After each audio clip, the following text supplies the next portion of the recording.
Salut, j'ai reçu aujourd'hui les nouvelles genouillères Inferno Pro de Strength Shop, donc qui sont vendues au prix de 99,90€ et qui se veulent une bonne alternative à tout ce qui se fait actuellement dans le marché des genouillères plus résistantes. Donc je les ai commandées parce que j'avais déjà ce modèle-ci de Iron Rebel, les PR Knee Sleeves, qui sont vraiment exceptionnels. À mon sens, vraiment, c'est les meilleures genouillères Steve qu'on peut avoir. Malheureusement, non homologuées en IPF, celles-ci le sont. Il y a d'ailleurs le petit logo IPF à l'intérieur. J'avais commandé celle-ci parce que de toute façon, je comptais plus concourir en IPF. Et Iron Rebel, étant donné que je suis un gros fanboy de John Hack et que c'est son sponsor, je les avais commandées directement. J'ai absolument pas été déçu, c'est un pur banger. Donc, à titre de comparaison, celles-ci coûtent 99,90€. Celles-ci m'ont coûté au total avec la douane 240€, je crois. Inzer, c'est plus ou moins pareil. Donc Inzer était les premiers à avoir lancé le marché.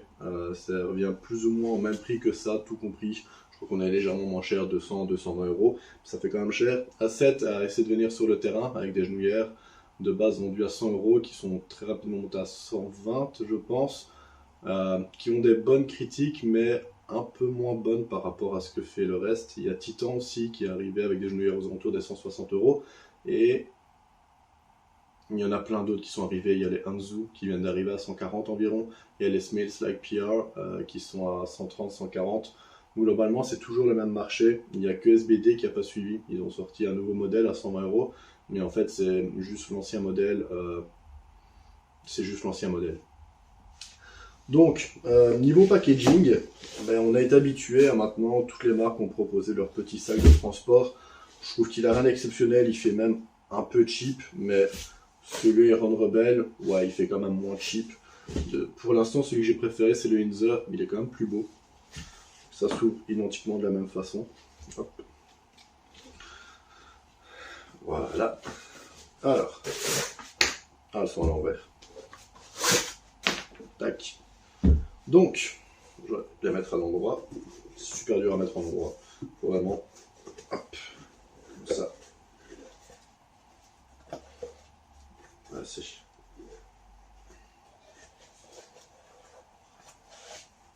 Putain. Voilà, donc.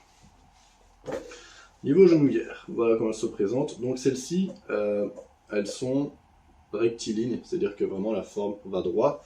Celles-ci, elles sont un petit peu plus comme les Inzer, avec un cône. Je ne sais pas encore quelle différence ça va apporter. Niveau taille, les Strength Shop ont l'air plus grandes. Pourtant, je me suis fié aux recommandations du site. Justement, parlons des tailles. Sur SBD, depuis les débuts, j'ai pris des M. Puis l'année dernière, je pense, j'ai testé des S que j'avais vraiment bien aimé parce que j'étais vraiment bien comprimé. Je les ai pas mises longtemps, dans le sens où on a très vite annoncé les nouveaux types de genouillères, donc je me suis très vite désintéressé de SBD et j'ai été vers les autres. Donc en SBD, je rentrais dans du S, même à plus de 100 kg. Et Iron Rebel de base, j'avais commandé des L. Les L, c'était juste impossible. Vraiment, si vous commandez un jour Iron Rebel, prenez ce qui est noté sur le site. Ne déconnez pas avec ça parce que c'est pile poil bien noté vraiment. C'est pas comme SBD où on peut se permettre de prendre 3 tailles en dessous. Iron Rebel, ce qui est noté sur le site, c'est ce qu'il faut prendre. Et j'insiste là-dessus parce que ça ne se déforme pas. C'est votre jambe en dessous qui va se déformer.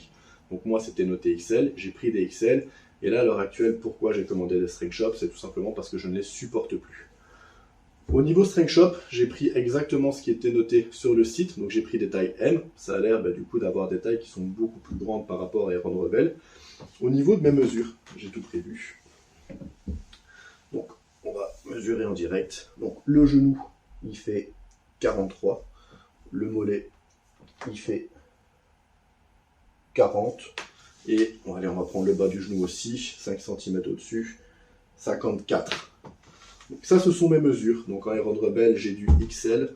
En SBD, je prenais du S. Et en Strength Shop, j'ai du M. De mémoire, en Inzer, j'avais réussi à rentrer dans du M, je pense. Ça ne m'a pas dérangé plus que ça. Alors, la première chose que je peux dire, c'est que les Strength Shop, j'ai eu l'occasion aujourd'hui de les peser en comparaison avec des Inzer. Elles sont plus lourdes que des Inzer. Par rapport à Iron Rebel, j'ai vraiment l'impression qu'elles sont plus lourdes aussi, vraiment. Niveau épaisseur, je ne saurais pas le dire à l'œil nu, mais en tout cas, niveau poids, ça se vaut. Iron Rebel, c'est déjà un tout petit peu plus lourd qu'Inzer, et donc ici, j'ai vraiment l'impression que c'est plus ou moins équivalent. Niveau rigidité, l'Iron Rebel, ça fait déjà un petit moment que je les mets, donc elles ont perdu un petit peu, je pense. Mais clairement, j'arrive pas à appuyer sur les string shops. Il faut vraiment que je mette beaucoup de force. C'est ultra rigide. Même par rapport à des Inzer 9, j'ai l'impression que c'est quelque chose de très rigide. On va passer au test. Donc je vais faire la même technique des deux côtés. Hein. Je vais replier en deux. Ok. Et j'arrive pour les plier. Super dur. Ok. Alors ici. Ok. Et là. Ok. Un peu plus de mal quand même avec la string shop. Ok. À déplier.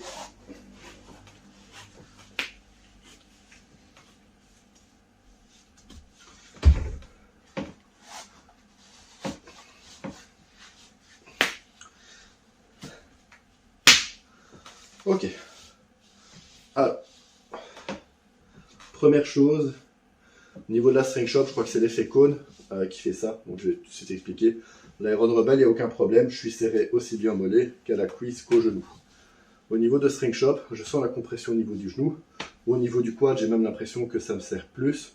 Par contre, si je plie, au niveau du mollet, je suis un peu trop large. Ça, c'est l'effet cône qui fait que là, je suis en bonne compression. Et comme j'ai des petits mollets, ben, malheureusement, elles sont trop larges ici. Donc ça, c'est un premier défaut. Je vais surtout pas les renvoyer commander des S. Sinon, déjà, pour les enfiler, à cause du cône qui est plus rétréci ici, comme vous voyez, j'ai eu du mal à les faire monter au-dessus du mollet. Même si ici, c'est large, ici, c'est moins large et donc j'ai eu du mal. Et puis surtout, au niveau du quad, je sens que je suis déjà en grosse compression, alors que je suis pas encore congestionné. Et pourtant, je sens déjà que ça coupe. Iron Rebel, je vais dire j'ai l'habitude, c'est la compression que j'ai à toutes mes séances. J'ai le sang qui commence déjà à couper aussi, même si ça fait que 30 secondes que je les ai. Mais voilà, la compression, je dirais que c'est équivalent. Hop. Donc, là, ainsi pour bien voir. Au niveau maintien, le problème c'est que ici ça flotte quand même beaucoup. Donc j'ai quand même l'impression d'être un peu moins soutenu. Ouais.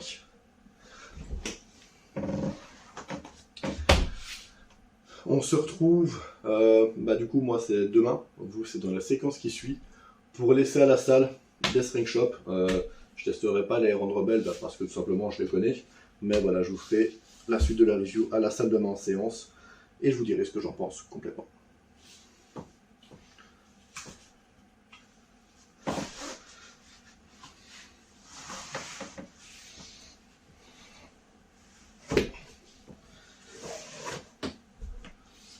Ah du coup ouais, j'ai quand même laissé cette séquence en fait.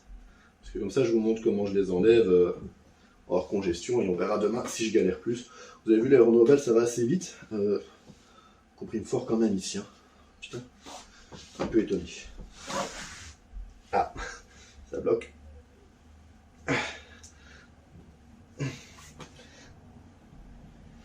Ouais, vraiment, je trouve ça un peu dommage parce que pour quelqu'un qui a des gros mollets, c'est génial, ce système de cône. Mais pour moi, du coup, quand elle est enfilée, ça flotte ici, alors qu'en fait, pour les enlever, vu que c'est plus serré là, j'ai du mal. J'ai hâte de voir ce que ça donne en fin de séance, avec la congestion et la transpiration. On se retrouve donc au club, j'ai commencé à me chauffer, j'ai fait une série Barbie, une série à 70 kg. Là je vais essayer de les mettre, mais il fait super chaud donc je transpire déjà, ça va être compliqué. Oh les pieds. Ah ouais, attention uniquement pour OnlyFans. 5 €. Fais un zoom sur des pieds. Oh putain, ça me fait. On est d'accord, raser sa barbe c'est hideux. Mettez un dislike si sa barbe c'est pas beau. Oh, tu fais un petit peu ça.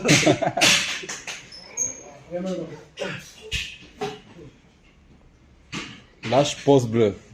Là je pose bleu. Là je pose bleu parce que c'est compliqué. T'as des jambons de Bayonne à la place des cuisses, gros, tu m'étonnes. Ok. Hop. Bon, ça a l'air d'aller.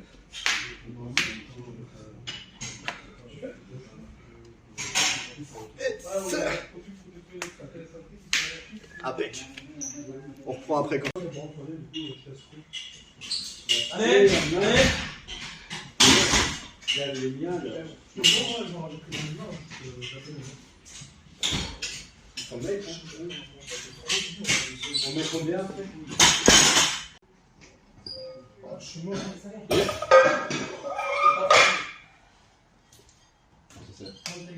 Et à quoi je sers? À quoi on sert déjà? Et oui, mais... Et là? Ah, la dernière. Ah, c'est capté.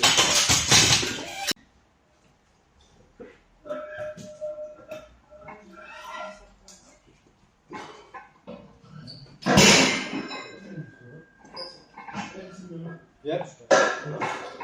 Ici de mes mains, c'est. Yep. Ah, ça marche? Ouais. Je vais mettre cette tourne, c'est bon. Ça non. Ouais, ouais. On va procéder à l'enlèvement après séance. Trempé, bien légèrement congestionné. Tout seul. Aucun problème. Une.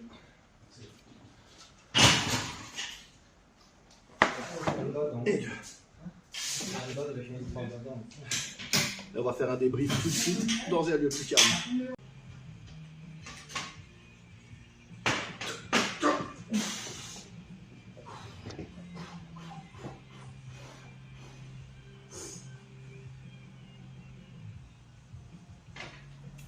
Yep. Allez, pousse. Voilà.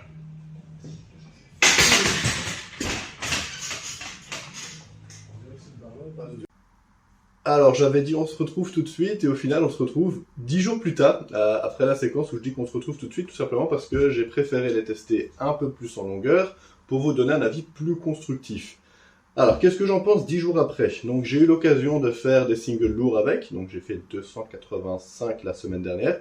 J'ai eu l'occasion de faire d'autres séances un peu plus en volume avec. J'ai fait 4 fois 252 en pause la semaine dernière avec des back-off, etc. Et verdict, bah foncez en fait. Foncez tout simplement parce que en termes d'alternative à n'importe quelle genouillère, c'est cohérent. C'est-à-dire que pour des SBD classiques, on va compter 84,90 hors livraison pour le modèle de base. Je ne vais même pas compter les nouvelles à 119 € tout simplement parce que pour moi, c'est une vaste escroquerie de la part de SBD. Et par rapport à d'autres genouillères nouvelle génération, plus stiff, en fait c'est totalement cohérent parce que la concurrence va se situer entre 140 et 240 € et vont pas forcément vous apporter beaucoup plus. C'est-à-dire que ma Iron Rebel, j'en suis très satisfait et je vais les préférer à celles-ci, mais tout simplement parce que je suis beaucoup plus comprimé dedans parce qu'elles sont trop petites pour moi. Et donc j'ai les préférées pour des journées où j'ai que du single et où je vais pas trop congestionner, mais pour n'importe quelle autre séance, je vais largement préférer celle-ci. Entre-temps, j'ai un pote qui était fervent défenseur des modèles Inzer qui a acheté celle-ci et qui me dit en fait c'est à peu de choses près identiquement la même chose, sauf que des Inzer, si vous les avez en occasion, vous aurez la chance de les avoir à moins de 200 €. Si vous les prenez neuves, il y a de grandes chances qu'elles vous reviennent à 220 €. C'est-à-dire qu'on est à plus du double par rapport à celle-ci. Et honnêtement, elles sont vraiment super bonnes à voir sur la durée. Si dans 6 mois, elles seront toujours aussi rigides, toujours aussi intéressantes. Mais en tout cas, à l'heure actuelle, après 10 jours de séance avec, on ne fait pas la différence avec les autres. Et elles sont pas dégueu, elles sont pas moches, elles sont vraiment sympas. Et ça se met facilement, ça s'enlève assez facilement. Enfin, en tout cas, dans mon cas personnel, parce que j'ai pas beaucoup de mollets. Donc, super content, je le recommande. Et Strength Shop, j'attends mon chèque. À la prochaine.